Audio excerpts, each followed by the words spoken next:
Hello, I'm Elin. I'm the collections officer here at Abingdon Museum, and I want to introduce you to this fabulous object. This is really rather special because most of the things you see around here are either made in Abingdon or made specifically for someone in Abingdon, or perhaps they were bought in a shop in Abingdon. But this glass has come all the way from Cairo. The remains of this glass were found in 1983 when a house in Lombard Street was demolished, and the Abingdon Area Archaeological and Historical Society did some digging, and they found a pit with 15th century rubbish in it. And in it they found a few bits of this glass. As it turned out, this glass is actually much older than the 15th century even. This has been dated quite precisely to 1250 to 1260. So how do we know where it's come from, and how do we know how old it is? If we look at the glass and we look at the design, it's a bit difficult to make out what it is, but the design on it has been reconstructed as 3 horsemen with polo sticks. But it's the details that really give it away. If you look at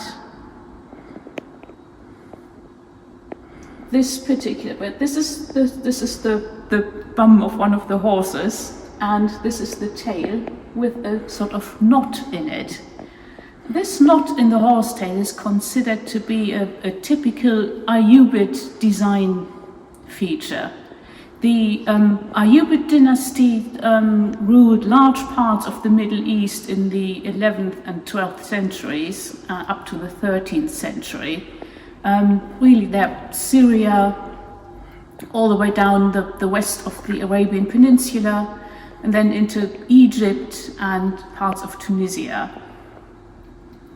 Now, the Ayyubids had slaves, you should probably say, called Mamluks. They were bought as slaves, but they were later freed. This was the custom. And they had important positions at court. They were like a palace guard, and all the court had them, and all the ruling people had a contingent of these Mamluks as soldiers, as administrators, and really quite important positions. At some point, there was a conflict between the Ayyubid dynasty and the Mamluks, and in 1250, the Mamluks overthrew the last Ayyubid sultan and seized power for themselves. Now, this happened in 1250 in Cairo, and 10 years later, 1260, this happened in Syria as well. If you look at the glass again,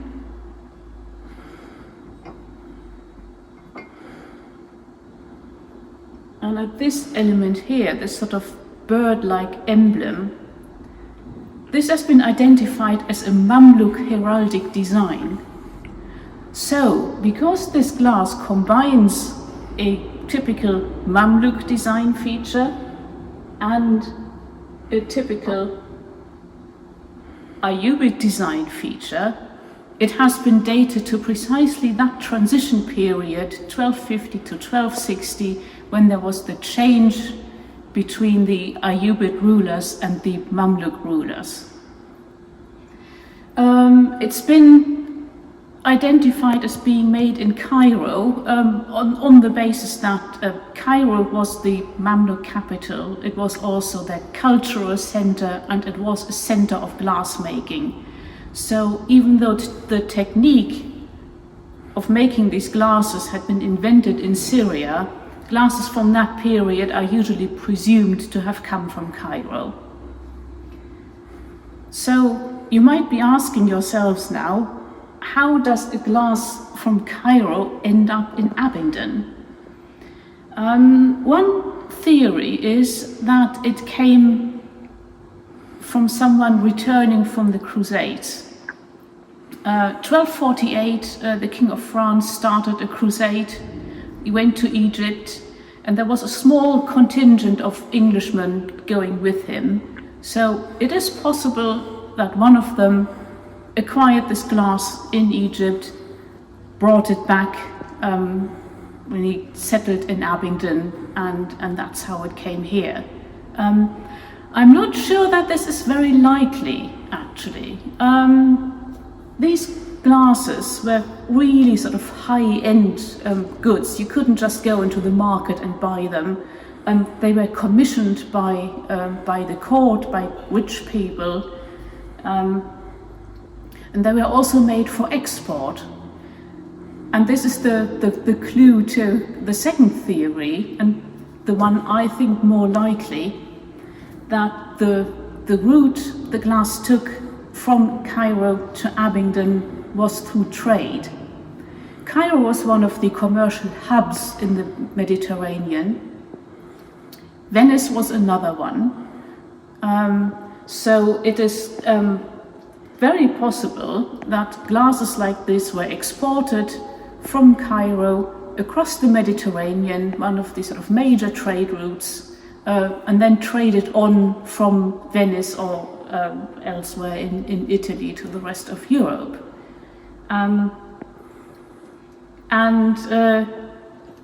In Abingdon at the time, there were several fairs every year, and in particular St. Mary's Fair, which took place in September, had tradesmen from abroad coming in, not just from the region around here, but there were tradesmen selling goods from all over Europe. They sold amber from the Baltic, they sold spices, they sold precious fabrics from Italy.